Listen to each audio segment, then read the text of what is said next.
Hello students, welcome to online classes of advance senior secondary school मुंडाल।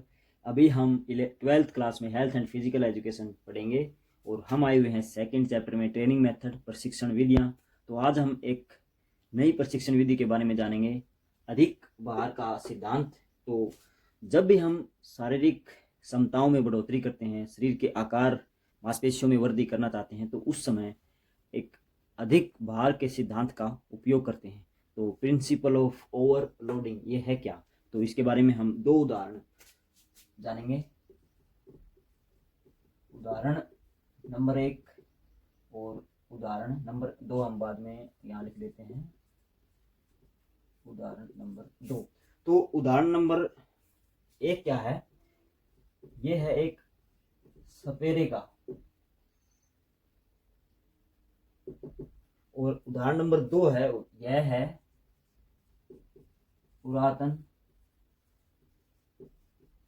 पहलवान। तो इन दोनों में हमारा जो अधिक भार का सिद्धांत है वो कैसे समान है, इन दोनों से कैसे मिलता जुलता है। सपेरे का उदाहरण नंबर 1 कि एक सपेरा होता है, तो वह सांप रखता है, सबको पता है, मगर कई बार वह सांप उसको काट लेता है, तो फिर भी उसको जहर का असर नहीं होता। उसका कारण भी है क्योंकि सपेरा एक विधि का उपयोग करता है। इस विधि को हम ऐसे समझेंगे, ये मैं 5 गड्ढे बना रहा हूं, 5 गड्ढे हमने बना लिए, नंबर 1, नंबर 2, नंबर 3, नंबर 4 और नंबर 5। तो सपेरा क्या करता है, इसमें पानी भर देता है, सभी में इतना इतना पानी भर देता है। तो इस पहले गड्ढे में वो सांप का जो जहर होता है, सर्प विष होता है, उसकी कुछ बूंदें इस गड्ढे में डाल देता है, और फिर इस गड्ढे का पानी कुछ 1 गिलास मान के चलो, 1 गिलास इसमें से पानी निकालकर वो इस गड्ढे में डाल देता है, इस गड्ढे को मिक्स कर देता है, फिर इस गड्ढे में से 1 गिलास निकालता है। ऐसी क्रिया वो 5वें गड्ढे तक करता है। तो जब 5वां गड्ढा यहाँ है, तो इसमें जो सर्प का विष है, सांप का विष है, उसकी मात्रा इससे बहुत कम है। तो इस गड्ढे का पानी वो कुछ दिन पीता है, धीरे धीरे इसको कट कर देता है, फिर वो इस गड्ढे का पानी पीना स्टार्ट कर देता है, फिर इसको भी कट कर देता है, फिर इसको भी छोड़ देता है, फिर इसको भी छोड़ देता है, और अंत में वो जिसमें अधिक मात्रा में जहर मिला हुआ था उस गड्ढे का पानी पीता है और उसको पीने में सक्षम होता है, और उस जहर का उसके शरीर पर कोई असर नहीं होता। तो यह हमने जाना कि अगर हम कोई भी क्रिया हमारे शरीर पर अपनाते हैं, अगर वह शुरू में थोड़ी है तो उसका कोई असर नहीं होगा, और धीरे धीरे जब हम उसको बढ़ाएंगे तो उसका भी हमारे शरीर पर असर नहीं होगा, क्योंकि शरीर उसको झेलने की क्षमता बढ़ा देता है। ऐसे ही अधिक भार का सिद्धांत है, ये हम बाद में पढ़ेंगे। एक और उदाहरण जान लेते हैं, पुरातन पहलवान।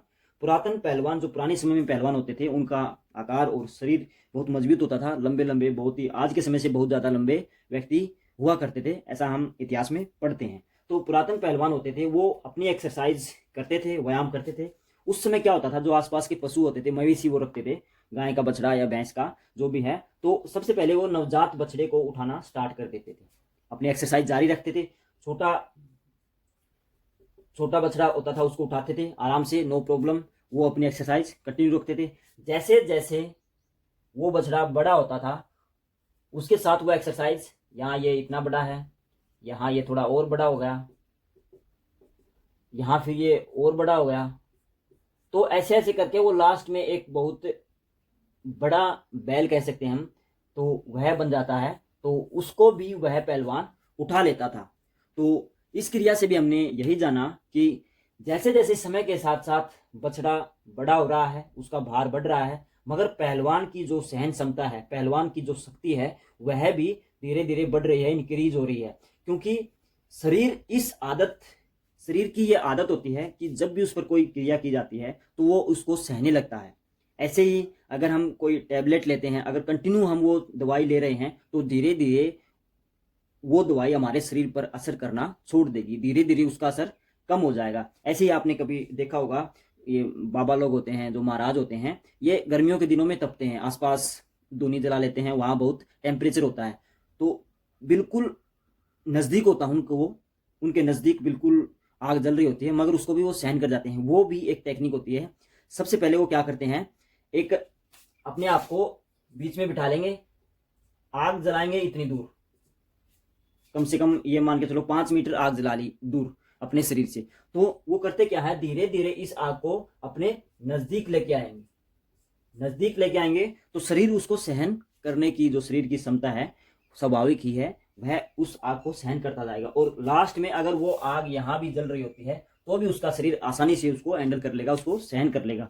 तो ये सब हमारे शरीर की प्रवृत्ति होती है कि वह धीरे धीरे क्रियाओं को अपनाने लगता है और अपने शरीर को एक सही स्टैंड पर ले आता है, जिस पर शरीर का कोई नुकसान ना हो, तो वह अपने आप को उसी अनुसार ढाल लेता है। अब हम जो अधिक बार का सिद्धांत है, ये हमने उदाहरण समझे। अब हम रियल में जो फिजिकल एजुकेशन में अधिक बार का सिद्धांत है उसके बारे में जानेंगे कि यह वास्तव में है क्या। तो जो अधिक बार का सिद्धांत है, इसके मैं पॉइंट लिखूंगा यहाँ 1 2 3। तो ये इंपॉर्टेंट है क्योंकि फिजिकल एजुकेशन पढ़ रहे हैं। तो सबसे पहले हमारा जो ट्रेनिंग सिस्टम है फिजिकल एजुकेशन का या शरीर से संबंधित ट्रेनिंग जो भी सिस्टम है, उसमें मैं बार बार आपको बता चुका हूं कि हम क्रियाओं को नीचे से ऊपर अर्थात कम से अधिक की ओर लेके जाएंगे,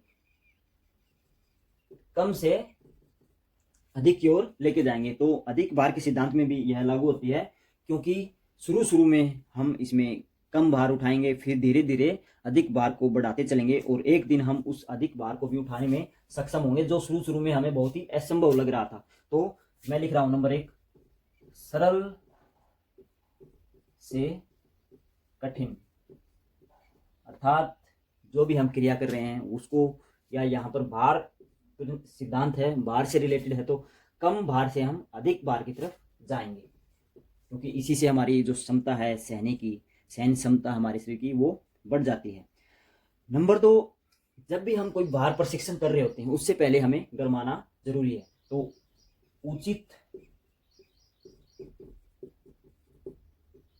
उचित गरमाना, हमारे शरीर को मोड़ना, आगे झुकाना, पीछे झुकाना, तो काफ़ी एक्टिविटी हैं गरमाने की, वो हम करनी चाहिए, क्योंकि उससे एक मांसपेशियों में हमारा जो तालमेल है जब हम भार उठाएंगे तो वो अच्छी तरह से बन पाएगा। और ये उचित गरमाने के बारे में हमने पिछले लेक्चरों में पढ़ भी लिया है, तो आप अच्छी तरह जान चुके होंगे। नंबर 3 है जो सिद्धांत है, हमें उचित गरमाने के बाद हमारे कई बार हम ज़्यादा एक्टिविटी कर लेते हैं, शरीर की श्वसन क्रिया है, हृदय की धड़कन है, वो अधिक बढ़ जाती है। मगर अगर हम भार प्रशिक्षण ले रहे हैं, कर रहे हैं, तो उस दौरान हमें कुछ देर रेस्ट करना चाहिए, अपनी जो श्वसन गति है उसको सामान्य करना चाहिए, फिर ही हमें भार प्रशिक्षण लेना चाहिए। तो श्वसन क्रिया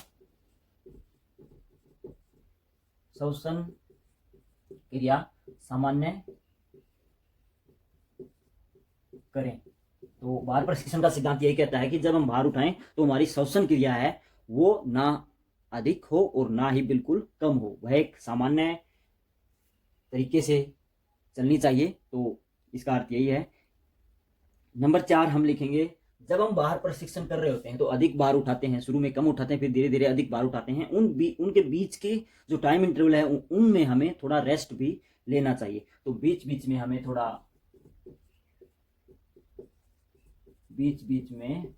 आराम लेना चाहिए, क्योंकि जो ये भार प्रशिक्षण विधि है ये हमारे शरीर को थका देती है, बहुत ज़्यादा मात्रा में हमारी मांसपेशियों पर दबाव डालती है। तो बीच बीच में हमें हमारी मांसपेशियों को थोड़ा रिलैक्स भी करना चाहिए, तो यह बहुत ही ज़रूरी है। इससे एक्सरसाइज अच्छी होगी और हमारी सहनशीलता भी बढ़ेगी। एक्सरसाइज के बीच बीच में आराम के अलावा हमें, नंबर 5 लिख रहा हूँ, अगर हम एक हफ्ता एक्सरसाइज का एक रूटीन मान के चलते हैं कि एक सप्ताह में हमें एक्सरसाइज या भार प्रशिक्षण ले रहे हैं, तो उस दौरान हमें कम से कम 1 या 2 दिन का रेस्ट अवश्य करना चाहिए। तो मैं लिख देता हूँ 1 या 2 दिन आराम करना चाहिए। इससे हमारी जो मांसपेशियों की क्षतिपूर्ति है, जो उनकी टूट फूट हुई है जब भार प्रशिक्षण ले रहे होते हैं, तो उनसे आसानी से उबर सकती है, उन मांसपेशियों को अच्छे से रिकवर कर सकता है हमारा शरीर। तो 1 या 2 दिन का रेस्ट हमें अवश्य लेना चाहिए बीच में। नंबर 6 एक और सिद्धांत है भार का, अगर हमें हमारे शरीर को शक्तिशाली बनाना है, आकार में बड़ा बनाना है, शक्तिशाली बनाना है, मैं लिख देता हूं शरीर को शक्तिशाली बनाना है तो जो भार का सिद्धांत क्या कहता है कि हमें अधिक भार उठाना चाहिए।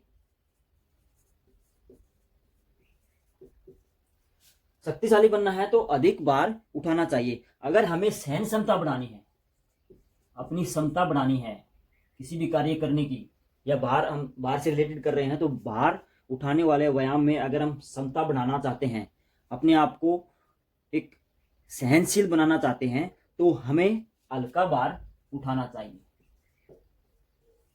इसमें होता क्या है मैं आपको बता देता हूं कि अगर शक्तिशाली बनाना है, मांसपेशियों को मजबूत और बड़े आकार में परिवर्तित करना है, तो हमें धीरे धीरे अधिक भार उठाना पड़ेगा, क्योंकि उसी से जो मांसपेशियों में एक आकार में वृद्धि होगी और वो शक्तिशाली भी बनेंगी। अधिक भार और क्षमता, सहन क्षमता, धैर्य को बढ़ाना है, तो उससे हमारा क्या होगा, हल्का भार उठाने में हमें प्रशिक्षण लेना होगा और जिससे हमारी सहन क्षमता बढ़ेगी। अब इसमें क्या है कि अधिक बार उठाएंगे तो इसके रिपीटेशन निश्चित ही कम होंगे। अगर हम हल्का बार उठाएंगे तो इसके रिपीटेशन निश्चित ही बढ़ जाएंगे, जो क्रिया की आवृत्ति है वो अधिक होगी। अगर हम ऐसा मान के चलते हैं, अगर हम 30 किलो वजन उठा रहे हैं तो उसके रिपीटेशन हम 10 ही कर पाएंगे। एक एवरेज मान के चलते हैं, उदाहरण के तौर पर 30 रिपीटेशन 30 केजी वजन है तो 10 रिपीटेशन है इसके। अगर हम हल्का बार उठा रहे हैं, 10 केजी वजन उठा रहे हैं, तो निश्चित तौर पर हम इसके रिपीटेशन 30 भी कर सकते हैं या 40 कर सकते हैं।